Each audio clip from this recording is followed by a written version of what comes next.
My wife stole our daughter's college money to fund her shopping addiction and wants me to take the blame. Plus updates. Original post. I'm stuck in between a rock and a hard place, and I don't know what to do. And the problem is, I can't discuss it with anyone I'm close with for privacy reasons. I've been with my wife, Andrea, 48 female, and my stepdaughter, Cassie, 17 female for 8 years now. I love them both to death, and Cassie's a very brilliant young woman. Recognizing her potential, me and Andrea decided to put together a college fund for Cassie so she wouldn't be crushed by debt. Over the years, it has amounted to over $200,000. Cassie is aware of this and is banking on it since she's trying to get into an Ivy League. To make a long story short, last week, I found out that almost $170,000 of the money was missing from the account. I freaked out and asked Andrea if she knew anything about it. She teared up and said that she had been spending the money over the years to fund her spending habit. I was furious, but I had a moment of clarity. I've browsed these subs enough to know that an affair was possible, so I asked her if she was having one. She adamantly denied it and offered any proof I needed. Social media accounts, emails, her work phone, everything. She offered to show me the receipts as well. There was nothing that popped out as suspicious, and the math from the receipts added up as well, so I let it go. But we still had the major problem of the money being gone. She described herself as a shopping addict, and the money from Cassie's account was just too tempting not to use. She didn't make excuses, but offered no solutions either. As stated before, I was beyond furious. She ruined Cassie's chances at going to college debt-free and has changed the trajectory of her whole life. I'd asked her to stay with her sister while I tried to figure this out. Cassie was concerned about why she was leaving, but we just said we needed a little bit of space. I asked Andrea to come back home yesterday, and we had an extremely long discussion about how to handle this. She stopped me from talking and asked a favor of me. She asked if I could take the fall for her. For context, her and Cassie don't get along for a variety of reasons, and knowing how independent Cassie is, she will probably leave right after college if not during. In fact, me and Cassie get along very well and she comes to me for a lot of her issues. Andrea fears this will permanently drive Cassie away and she doesn't want to lose her. I told her that before we even talk about that, she needed to acknowledge her mistake and own it. She needed to go to individual therapy. We needed couples counseling. She needed to find a shopaholic support group, and that I would be controlling the finances from now on. She said those terms were steep but fair. I said she needed to tell Cassie what she did, apologize, and hope for the best. She refused and said she could never lose Cassie. She said I could survive the mistake, but she couldn't. I told her that in order to even consider me taking the fall, she needs to agree to my terms. I don't know what the hell to do. The last thing I want to do is lie to Cassie, but I don't want Andrea and Cassie to split up forever. And the worst part about this whole thing is that Cassie's life is ruined either way, and I don't know how to replenish the money other than maybe borrowing from my 401k. Do you guys have any suggestions?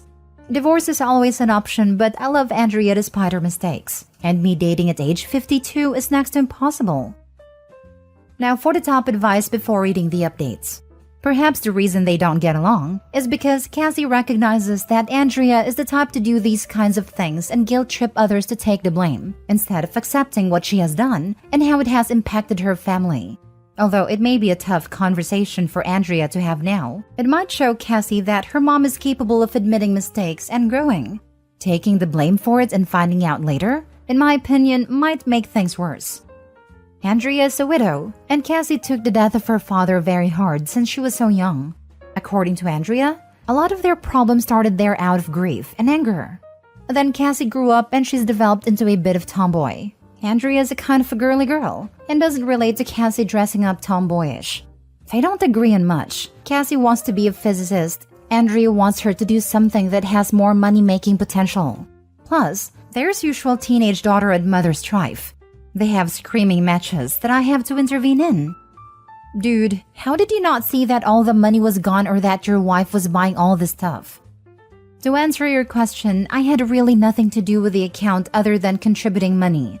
I just took her word for it. She showed me statements from time to time, so I had no reason to suspect anything. Plus, we have separate finances, except for a joint account for household expenditures and bills. Although Cassie's my daughter, Officially, I'm only stepdad, so Andrea handles all matters related to her finances unless Cassie asks me for something directly. Also, I wasn't a lone contributor. Her grandparents on both sides contributed as well as my own parents. I only discovered what was going on when my wife left a statement out in the open. I'm now believing she simply pocketed whatever money she got and doctored the statements. I knew the amount that was supposed to be there because a lot of the money came in the beginning. Her grandparents initially contributed $75,000. Mine contributed another $30,000, plus the amount that I added over the years.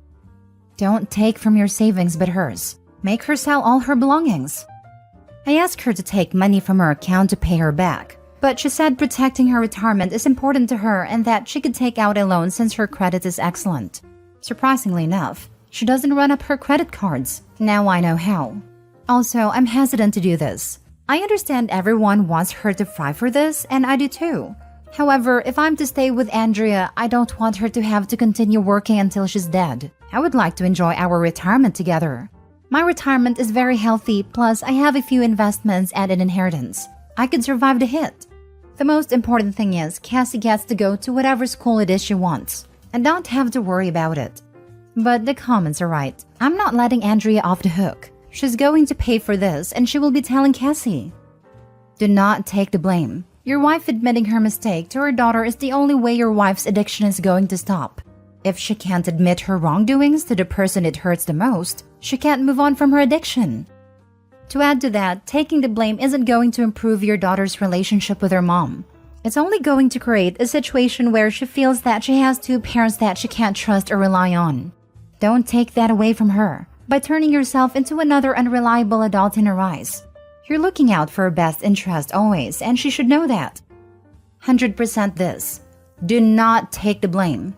Your wife made her bed. Make her lie in it. She did this to her own flesh and blood. Don't be her scapegoat. You love Cassie and don't deserve the fallout that will occur. Now for the updates. After everyone in here knocked some sense into me, I realized I can't lie to Cassie. I love her too much, and she deserves the absolute truth, no matter how ugly and hard it is. I will be talking to Andrea and telling her that we need to tell her the truth together as a condition of us staying together, or else I will initiate divorce proceedings and tell Cassie anyway. Also, as someone suggested, I don't need her trying to flip the script on me, so I'll record our interactions going forward. Thanks. Update 2. I want to thank everyone here for really opening my eyes yesterday. You all are right. I need to put Cassie first. And like I said, I'll be telling the absolute truth. Even if she gets mad at me and disowns me, at least I'll know I did the right thing. In addition, I'm going to pay for her college myself. I can pull money from a couple of places, such as my retirement and inheritance, so it'll be okay. If I have to live a little frugally during retirement and work a few extra years, then so be it. Cassie's worth it. I honestly doubt her mother is going to sell her stuff, so that's why I'm taking this route. As for Andrea, I've been criticized for wanting to let Andrea off the hook, so to speak, but it's easy to say when really deep feelings aren't involved. That being said, I don't think I can stay with her. What she did is horrendous, and she ruined our daughter's future for addiction. We had a long discussion late last night, and I threatened divorce unless she told Cassie the truth. She begged me not to do this, but I put my foot down, and eventually she agreed, but only if I agreed not to divorce her, and I helped to repair their relationship. I likely won't be doing either. She made her bed, so she can sleep in it. Now for the second story. I killed my dad and I don't regret it. Plus update. I, 27 female, never really had a great relationship with my dad, 55 male. When I was 6 years old, him and my mom went through a nasty divorce. It was so bad my mom had resorted to substances to help cope. It got so bad that she overdosed and had to go to rehab, and I was forced to live with my dad. For the first couple of years, it was great. I was his only child, so I was really spoiled. And it was like that until I turned 9 years old and my dad met his now wife we're gonna call Sherry. I never liked Sherry because I felt like she was trying to steal my dad away from me. Whenever I had a school function, I wanted my dad to come. Sherry always kept him from coming. I ran track and played soccer, and my dad used to always come to my little peewee games, but when Sherry came, it was he had something better to do.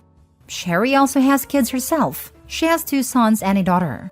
I kind of enjoyed having other kids in the house, because being an only child did get boring. I got along great with her kids. Me and her daughter was the same age, and her sons were 2 years older than us, twins. As I grew up, my dad started to grow further apart from me and got closer to Sherry's kids. He would go to school functions, games, recitals, parent-teacher conferences, anything that included parents. He would always show up for Sherry's kids and nothing for me. It gotten so bad that we had to have a meeting with my dad and a guidance counselor because she noticed how my grades would start to slip and how I never participated in anything anymore. And wouldn't you guess it, my dad didn't even show up to the meeting. I started to slowly hate my dad after that and wouldn't even try talking to him anymore. The breaking point for me was my 15th birthday. I'm Colombian, and everyone knows that in the Latin community, the 15th birthday is the most important day for a little girl. During my birthday month, my dad actually started to acknowledge me and we started to plan my quins. And I was the happiest I've been in years. We picked out the venue, my dress, the song me and dad were gonna dance to. We sent out invites, picked out decorations. Everything was going great until a week before the party. Everything was paid for. People already RSVP'd and everything was set in stone. Until my dad announced that we were going on a vacation the day of my quins. I asked him about my party, and he said he canceled it and wanted to go on vacation instead. I pretended to be okay with it and said okay and asked where we were going. Then Sherry laughed and said that I wasn't going with them and that I was going to stay with my grandma instead. After that day, I just decided to give up on any kind of relationship me and my dad could possibly have. I had no more birthdays, no Christmas gifts, and basically had to fend for myself, which was crazy because my family was rich and was really well off. I had to get a job in order to get new clothes and shoes, hygiene stuff, hair care products, etc. When I turned 18, I moved out and went to live with my grandma and cut off all communication with my dad and his family. I graduated high school and went to college for orthodontics.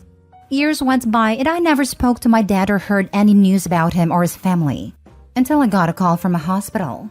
It was about how my dad got into a bad car wreck and he was basically dead and was on life support, and how I was the last person on his emergency call list and that no one else answered. I went to the hospital and they told me the same thing they said over the phone and asked me if I wanted to keep the life support. And without thinking, I said no and said to take him off of it. He killed my spirit and so I pulled the plug on him, and I didn't feel bad at all. It's been years since that day, and I now have a husband with 3 kids that I love to death, and I still don't feel bad about what I did. Now for the top comments. I'm surprised you were even on the list, to be honest. Did he just forget to remove you? Also curious as to how or why no one else answered, as it sounds like the only person he neglected was you.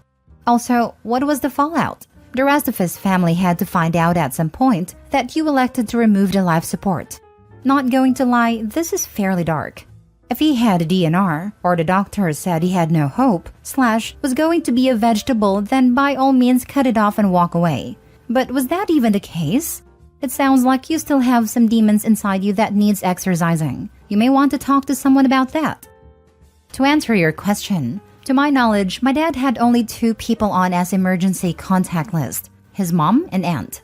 My grandmother died a few months before his car wreck, and my aunt was on vacation around that time. I was kind of surprised myself to find out that I was also on the list. Also, he was basically left brain dead after the car wreck, and there was really nothing they could have done. That makes more sense then.